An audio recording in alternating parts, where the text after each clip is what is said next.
दोस्तों, एक लड़की होती है, लड़की को एक राज की जो बात होती है वो पता चल जाती है और वो उसे बताने के लिए सोच रही होती है कि ये बात को मैं बताऊं कि ना बताऊं। वो थोड़ी मुश्किलात में पड़ जाती है, अगर मैं ये बात को बताऊंगी तो कुछ गड़बड़ ना हो जाए, जो कुछ ऐसा ना हो जाए जिससे हमारा घर टूट जाए। तो ये सोचते सोचते वो रुक जाती है और फिर वो सोचती है कि क्यों ना इस बात को मैं एक चिट्ठी में लिख दूं और जब भी मुझे मौका मिलेगा इस चिट्ठी को मैं उस आदमी तक पहुंचा दूंगी जिस आदमी तक मैंने ये बात को पहुंचाना है। क्योंकि उसकी 2 दिन के बाद शादी होती है। अब लड़की की 2 दिन के बाद शादी होती है, वो बड़ी मुश्किलात में होती है, उस चिट्ठी को वो पहुंचा नहीं पाती उस जगह तक। अब उसे कुछ टाइम लगता है शादी से पहले, तो वो अपनी उस लिखी हुई चिट्ठी को जहाँ उसने रखा होता है वहाँ जाकर ढूंढती है, तो उसे वहाँ पे चिट्ठी नहीं मिलती।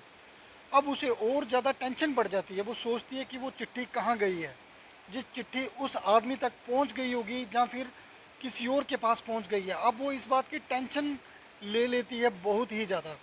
और 2 दिन के बाद उसकी दोस्तों जो शादी है वो हो जाती है, वो चली जाती है अपने घर। और वो जो चिट्ठी होती है वो किसके पास गई किसके पास ना गई, इस बात को वो सोचती रहती है। तो दोस्तों, आज की जो मेरी कहानी है, जो मेरी स्टोरी है, सच्ची कहानी है, वो राजस्थान वरण की है। ये जो सच था, जो उस लड़की को पता चला था, जो उसने चिट्ठी में लिख के रखा था, वो था उसने अपनी माँ को नौकर के साथ नाजायज़ संबंधों में देख लिया था। और फिर उसने उस बात को चिट्ठी में लिख कर रख लिया था। और वो सोच रही थी कि वो अपने पिता को ऐसे वाई मुंह से तो बता नहीं सकती, वो लिख करके अपने पिता को सारी बात बता देगी। लेकिन वो अपनी बात को उस चिट्ठी में लिख के रख देती है और फिर वो चिट्ठी ही गायब हो जाती है। दोस्तों, जिसको वो चिट्ठी पहुंचानी थी, अब उसका 1 साल के बाद मर्डर हो जाता है। अब 1 साल के बाद मर्डर हो जाता है दोस्तों, पुलिस आती है, वो अपनी जांच पड़ताल करती है। तो जांच पड़ताल में सबसे पहले उस जो लाश होती है अध्यापक की, उसको देखने वाला उनके ही गांव का एक लड़का था। वो बताता है कि सर, मैं रोज़ाना ही इनके घर दूध लेने आता हूँ और ये जो रोज़ आना जाना मेरा लगा ही रहता है। आज जैसे ही सुबह मैं दूध लेने के लिए इनके घर में आ रहा था तो दरवाज़ा बंद था। मैंने दरवाजे को खटखटाया, लेकिन मैंने बाहर से दरवाजे को खटखटाया लेकिन दरवाज़ा किसी ने खोला नहीं। फिर मैंने आवाज़ लगाई, चाचा जी चाचा जी, तब भी किसी ने नहीं खोला। मैंने अपने भाई बहनों को आवाज़ लगाई, उन्होंने भी अंदर से दरवाज़ा नहीं खोला। फिर मैंने चाची जी को आवाज़ लगाई, उन्होंने भी दरवाज़ा नहीं खोला। मैंने ज़ोर से दरवाजे को खटखटाया तो दरवाजे की अंदर वाली जो कुंडी होती है वो अपने आप ही खुल गई। और जैसे मैं अंदर आया तो मैंने देखा चाचा जी अपने चारपाई पे पड़े हैं और मुझे ऐसा लग रहा है जिस तरीके से चाचा जी को किसी हथौड़े से बाहर करके किसी ने मार दिया हो। तो पुलिस ने 3-4 बार उस लड़के को सवाल जवाब में पूछा तो उसने इसी तरीके से बताया।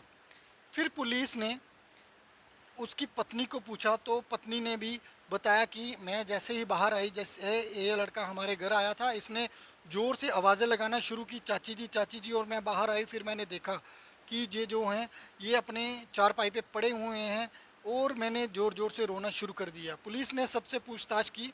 फिर पुलिस ने बच्चों से पूछताछ अलग से की। बच्चों ने बताया कि हम अलग से कमरे में लेटे हुए थे, मम्मी जो हैं वो अलग से कमरे में लेटी हुई थी, तो हमें कुछ पता नहीं चला। लेकिन जो दूसरी लड़की होती है उन्होंने पुलिस कर्मी को कहा कि सर, मेरे पास एक चिट्ठी है, आप उसे ले सकते हैं, पढ़ सकते हैं। जैसे ही पुलिस कर्मी ने उस लड़की से वो चिट्ठी ली तो चिट्ठी में लिखा हुआ था कि पापा जी, हमारे घर में जो नौकर रहता है इसकी हरकतें कुछ अच्छी नहीं हैं। तो फिर नौकर को पुलिस ने हिरासत में लिया, पूछताछ की और नौकर ने जो बातें पुलिस को बताई उस पर जांच पड़ताल कड़ी कार्रवाई से पुलिस ने शुरू कर दी। पुलिस ने जैसे ही उसकी पत्नी और नौकर से कड़ी कार्रवाई शुरू की तो उन्होंने सच उगल दिया, क्योंकि उसके अध्यापक की पत्नी के जो नाजायज़ संबंध थे वो उस नौकर से थे। नौकर से भी जब पूछताछ की गई तो उसने भी यही बताया, और जब उसकी पत्नी से पूछताछ की गई तो उसने बताया कि मेरे इससे नाजायज़ संबंध थे और मुझे मेरे पति ने देख लिया था, इसलिए मैंने अपने घर के नौकर से मिलकर, नौकर ने एक और अपने दोस्त को लेकर हाँ इसकी हत्या कर दी। तो पुलिस ने कड़ी कार्रवाई करते हुए उन दोनों को, नौकर और उसके दोस्त को, हवालात के पीछे भेज दिया और पत्नी को भी अरेस्ट कर लिया है। दोस्तों सोचने पे मजबूर हो जाते हैं, आखिर देश दुनिया में चल क्या रहा है, आदमी आखिर किस पर यकीन कर सकता है। दोस्तों आप भी इस कहानी से सचेत रहें, जागरूक रहें, और अगर कहानी से आपको कुछ भी शिक्षा मिलती है तो इसे ज़्यादा से ज़्यादा लाइक शेयर और कमेंट्स करें, ताकि आपके लिए और सच्ची